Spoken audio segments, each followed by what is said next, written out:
안녕하십니까. 최민식 목사입니다. 오늘은 지난번 영혼은 왜 육체를 갈망하는가 그 강의에 이은 두 번째 강의이면서 인문학으로 성경 읽기 제 여섯 번째 강의가 되겠습니다. 성경을 읽는다는 것은 성경적 서사 속에 나의 서사를 발견하는 일이다. 자, 성경은 신앙인에게 정답의 책입니다. 옳고 그름을 가르치고 구원의 길을 제시하며 하나님의 뜻을 분명하게 증언하는 책입니다. 그러나 바로 이런 이유 때문에 성경은 종종 정답만 남고 사람은 사라진 책으로 읽히기도 합니다. 우리는 성경 인물을 교훈의 예로만 기억하고 성경 속의 사건을 음, 도덕적 판단의 재료로만 소비합니다.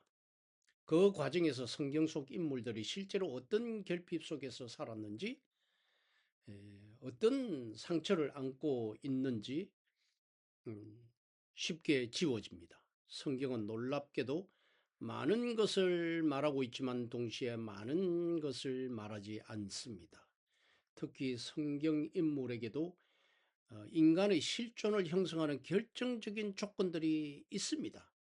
즉, 어머니의 존재, 아버지의 권위, 돌봄의 결핍, 몸의 기억, 애착의 단절, 인간적인 관계성, 사회성 등에 대해서는 침묵하는 경우가 많습니다. 그러나 이 침묵은 단순한 공백이 아니라 해석을 요청하는 자리입니다. 성경 속 인물의 삶을 이해하기 위해서는 기록되지 않은 것, 말해지지 않는 것, 당연한 전제로 처리된 것, 이런 것들을 질문해야 합니다. 이것이 바로 인문학적으로 성경 읽기의 요체가 되겠습니다. 우리는 성경을 읽으면서 흔히 이렇게 묻습니다. 이 인물은 왜 이런 행동을 했을까?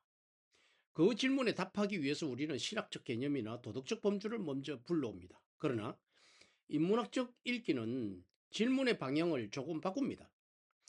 이 인물은 어떤 삶의 조건 속에 있었을까? 무엇이 결핍된 상태에서 이런 선택이 나왔을까? 이 질문은 성경의 권위를 훼손하지 않습니다. 오히려 성경을 살아있는 사람의 이야기로 되돌려 놓습니다. 성경은 정답을 제공하지만 우리의 삶은 언제나 질문 속에 있습니다. 그래서 성경을 읽는다는 것은 정답을 확인하는 일인 동시에 그 정답 속에서 나의 서사, 나의 삶의 이야기를 발견하는 일이 중요한 것입니다. 이를 위해서 성경 속에 가려진 실존을 복원해야 합니다. 인문학적 접근은 바로 이 지점에서 힘을 발휘합니다. 그것은 성경을 상대화하기 위함이 아니라 성경이 말하고자 했던 인간의 깊이, 삶의 넓이, 높이를 다시 듣기 위함인 것입니다. 성경 속 인물들은 교과서 속 인물이 아니라 결핍 속에서 살고 또는 풍요함 속에서 살기도 하고 관계 속에서 흔들리기도 하고 몸의 기억을 안고 살아간 사람들의 이야기입니다. 이야기를 안고 있습니다. 그 실존을 발견할 때 성경 이야기는 과거의 기록이 아니라 지금 여기서 살아있는 우리의 이야기로 다시 말을 걸어온다는 것입니다. 이 선악과를 먹은 하와는 어떤 실존적 상황에 있었을까를 살펴보고자 합니다. 이를 위해서 먼저 다윗의 실존적 상황을 살펴보도록 하겠습니다. PPT에 다윗의 모성결핍, 피부, 살이 기억하는 유아의 유아성이란 제목을 제가 적어놨습니다.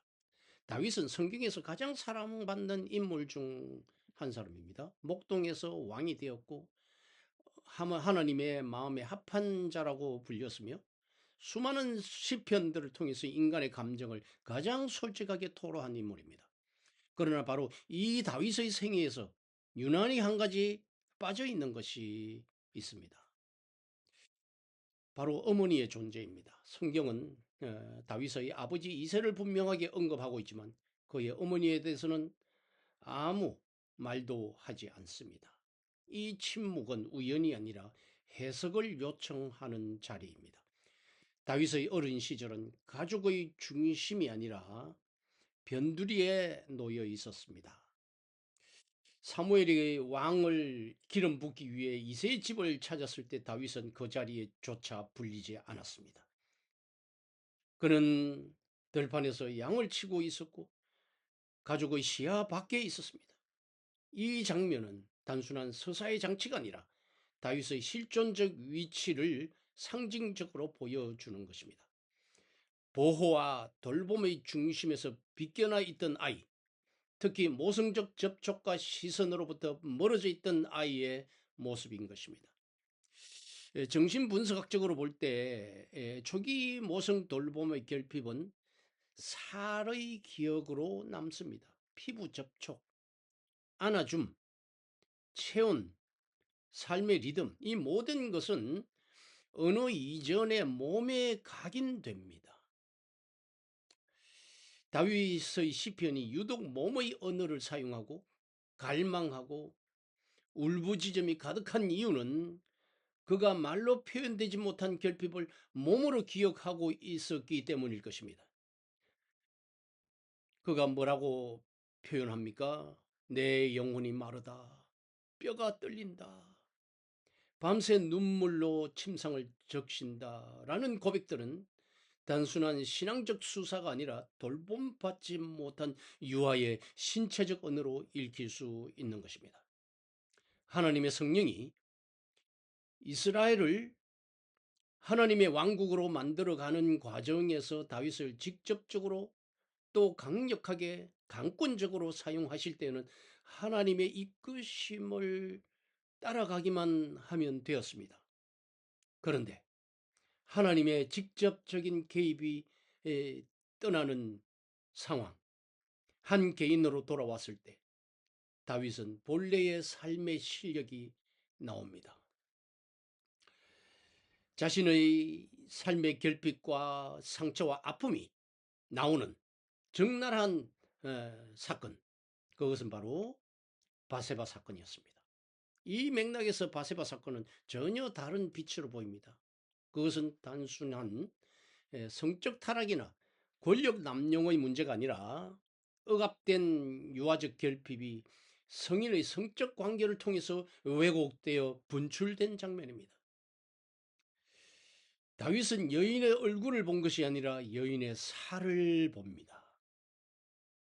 아동기부터 유아기부터 아동기까지 어머니의 충분한 정서적 접촉, 피부 접촉이 결핍된 상태가 무의식적 상황으로 그대로 노출된 것입니다. 이것이 바로 피부 접촉 결핍증입니다. 소위 말하는. 그는 인격적인 관계를 맺지 못했고 상황과 때를 기다리지 못했으며 충동적으로 바세바를 취하고 맙니다. 이는 도덕적 판단 이전에 애착의 역사에서 반복되는 실패인 것입니다. 성경은 이런 다윗을 미화하지 않습니다. 오히려 그의 파열과 추락을 드러내 버리고 맙니다. 성경은 다윗이 위대한 신앙인이기 때문이 아니라 결핍을 안고 살아간 인간임을 여실히 드러내고 있습니다. 다윗의 이야기는 우리에게 묻습니다. 하나님을 사랑한 사람도 어머니의 부재 속에서 이렇게 흔들릴 수 있다면 우리는 어떤 결핍을 안고 살아가고 있는가? 오늘날 성도들은 입을 모아서 이렇게 말합니다. 인생에서 만나는 모든 문제는 믿음 하나면 된다고 말합니다. 기도하면 된다고 말합니다. 하나님의 은혜가 있으면 된다고 말합니다. 그것은 과연 하나님 앞에서 우리의 답이 될 수 있을까요?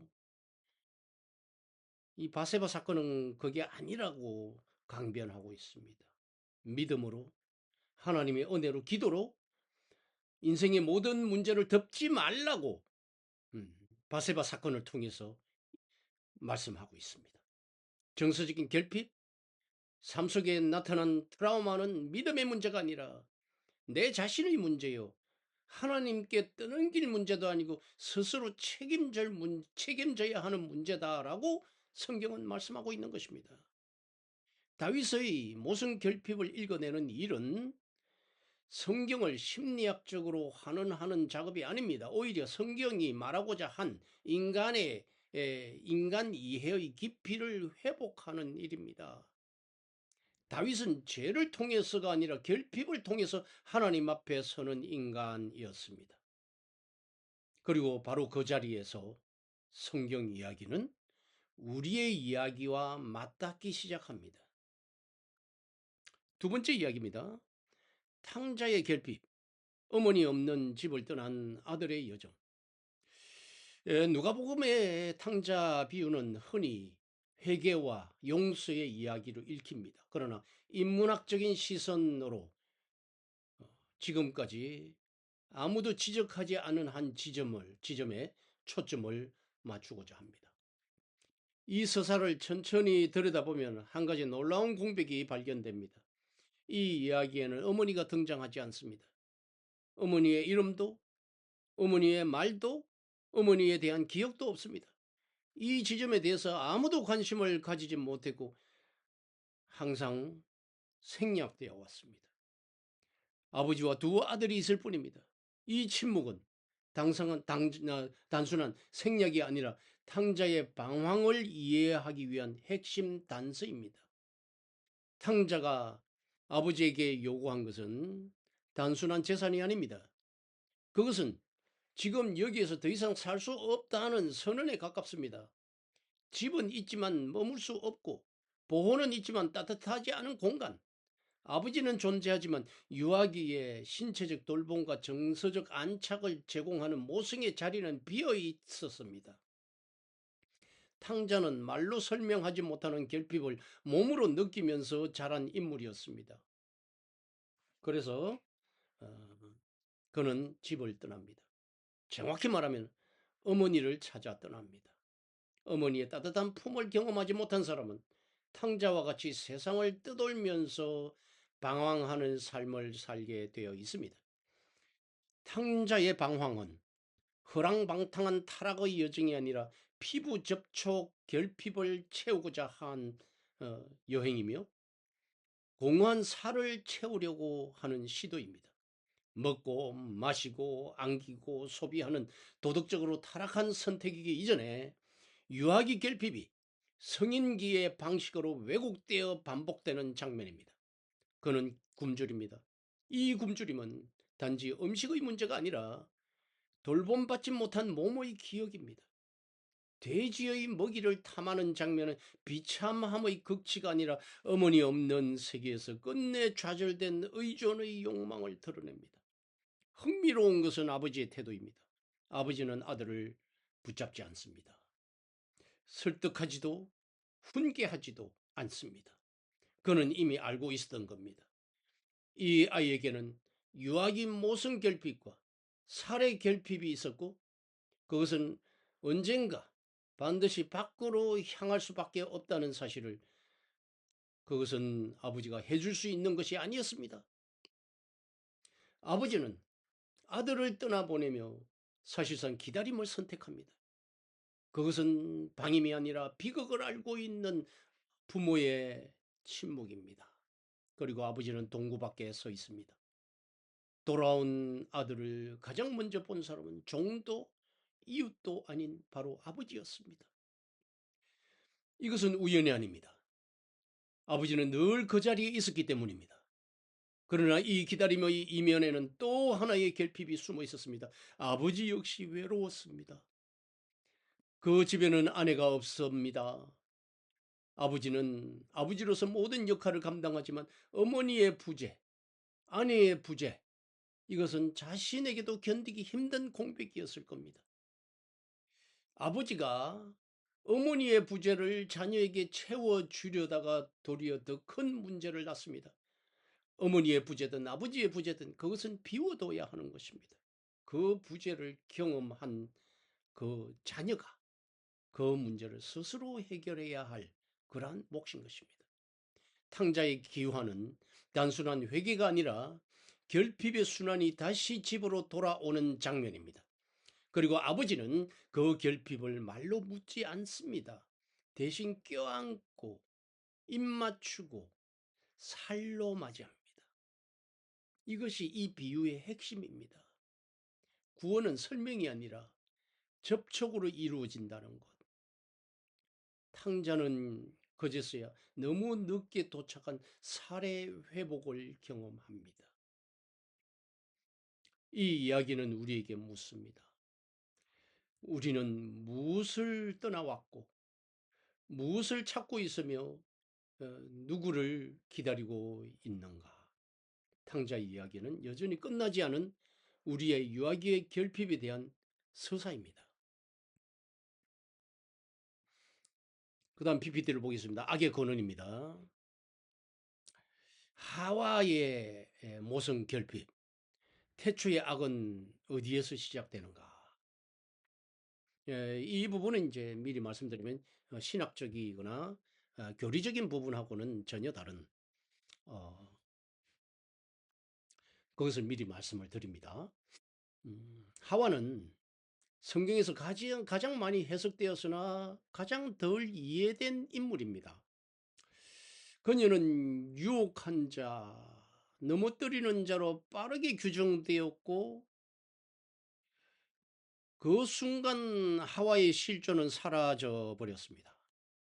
그러나 인문학적 독해는 질문을 멈추지 않습니다. 하와는 어디서 왔는가? 무엇을 가지고 태어났는가? 그리고 무엇이 결핍되었는가? 이 질문 앞에서 우리는 불편한 사실 하나를 마주하게 됩니다. 그것은 바로 하와에게는 어머니가 없었다는 것입니다.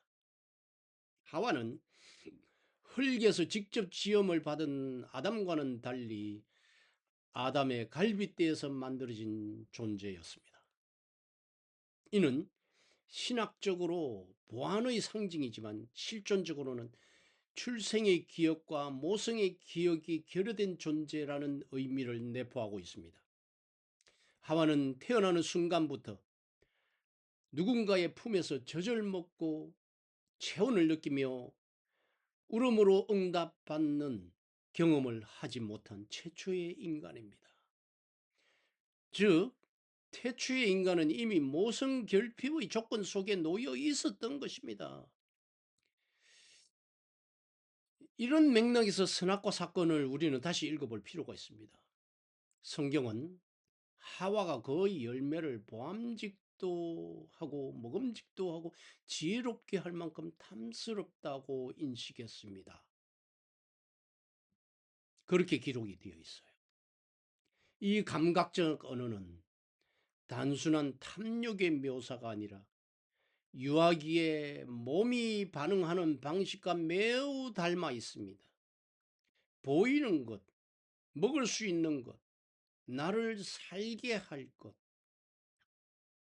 선악과는 지식의 대상이기 전에 결핍된 살을 채워줄 것처럼 보이는 대상입니다. 이는 무엇이 깊은 곳에서 작동하는 어머니의 젖가슴에 대한 원초적인 열망과 겹칩니다. 하와의 선택은 악의 시작이 아니라 살아있으려는 몸의 시도였습니다. 그녀는 자신 안에 어머니의 원형이 없다는 사실을 의식하지 못한 채 외부의 대상, 선악과를 통해서 그것을 채우려고 했습니다. 더 나아가 하와는 단지 먹는 자가 아니라 주려는 자가 됩니다. 아담에게 열매를 건넨 장면은 유혹이라고 하기 전에 모성을 발현하는 시도로 읽힐 수 있습니다. 자신이 받아보지 못한 것을 자신이 만들어서라도 주고자 했던 최초의 어머니. 그러나 그 모성은 아직 성숙하지 않았고 그래서 금기를 넘어설 수밖에 없었습니다. 이 지점에서 악의 권한은 도덕적 타락이 아니라 태초의 결핍으로 이동합니다. 신학이 설명하지 못한 악의 기원을 창세기는 말없이 암시합니다. 어머니 없는 탄생, 돌봄 없는 시작, 살해 기억이 없는 인간. 하와는 악을 선택한 존재라기보다 악이 발생할 수밖에 없는 조건을 최초로 살아낸 존재인 것입니다. 물론 그 결과는 추방입니다. 타락이었습니다. 이것은 형벌이라기보다는 현실의 시작이었습니다. 에덴은 결핍이 없는 공간이었지만 반면 성장과 발달이 일어나지 않는 곳이었습니다. 하와는 에덴 밖에서 비로소 어머니가 됩니다. 고통 속에서 아이를 낳고 살로 살을 기르는 자리로 나아갑니다. 아이러니하게도 그녀가 금기를 넘어서는 이유는, 즉 모성이 되고자 하는 그 욕망은 결국 역사 속에서 성취되고 맙니다. 하와의 이야기는 우리 모두의 이야기입니다. 우리는 각자의 방식으로 결핍을 안고 태어나 그것을 채우고 삶의 선악과를 집어듭니다. 그리고 그 선택의 자리에서 인간은 비로소 사람이 됩니다. 성경은 정답이지만 하와의 실존을 통해서 우리는 나의 서사와 나의 삶의 이야기를 읽게 됩니다. 태초의 악은 타락하기 전에 이미 존재했습니다. 악의 철학적 의미가 바로 결핍이기 때문에 그렇습니다. 이 말은 신학적 논쟁을 불러일으킬 수 있는 부분이기 때문에 다음 기회에 좀 더 자세하게 다루겠습니다. 태초에 어머니의 부재가 시작이 되었고 그 결핍을 살아낸 한 여성의 몸에서 역사가 시작이 되었습니다. 그 다음 아담의 모성 결핍, 받기만 했던 최초의 인간. 아담 역시 하와와 마찬가지로, 아니 어쩌면 더 근본적으로 모성 결핍을 안고 태어난 존재입니다. 그는 흙에서 직접 창조되었지만 그 어떤 탄생 과정도, 돌봄의 기억도, 젖을 먹는 경험도 성경 안에서 기록되어 있지 않습니다. 창조주이셨지만 인간 아담에게 경험된 하나님은 어머니의 몸으로 매개된 존재는 아니었습니다. 이 점에서 아담은 태초부터 살의 기억을 갖지 못한 인간, 곧 양육받은 적이 없는 최초의 인간이라 할 수 있습니다. 아담이 하와를 향해서 이런 고백을 했죠. 이는 내 뼈 중에 뼈요 살 중에 살이라고 할 때 그것은 부부적 한의를 넘어선 말입니다. 그 고백은 자신에게 결핍되었던 살의 세계를 처음으로 만났을 때 터져나오는 언어에 가깝습니다. 하와는 아담에게 최초로 살로 다가온 타자였고 최초로 관계 속에서 자신을 느끼게 한 존재였습니다. 선악과 사건을 이 지점에서 다시 보게 되면 아담은 단순히 하와의 권유에 넘어간 수동적인 존재가 아닙니다. 그는 하와가 내미는 것을 받아 먹었습니다. 이 받아 먹음이라는 것은 성경이 의도적으로 선택한 표현일 것입니다. 이는 판단 이전의 행위이며 유아적 신뢰와 수용의 몸짓에 가깝습니다. 하와가 선악과를 건네는 장면은 유혹 장면이기 이전에 인문학적으로 모성적 제스처로 읽힐 수 있는 대목입니다. 그리고 아담은 그 제스처를 통해 자신이 평생 경험하지 못했던 어머니와 젖가슴의 상징적 경험을 동시에 맞이하게 됩니다. 물론 이것은 죄가 아니었다고 말할 수 없습니다. 성경은 이것은 분명히 죄라고 말합니다. 그것을 부정할 수 없습니다. 다만 인문학적 독해는 여기에 이것을 덧붙일 수 있습니다.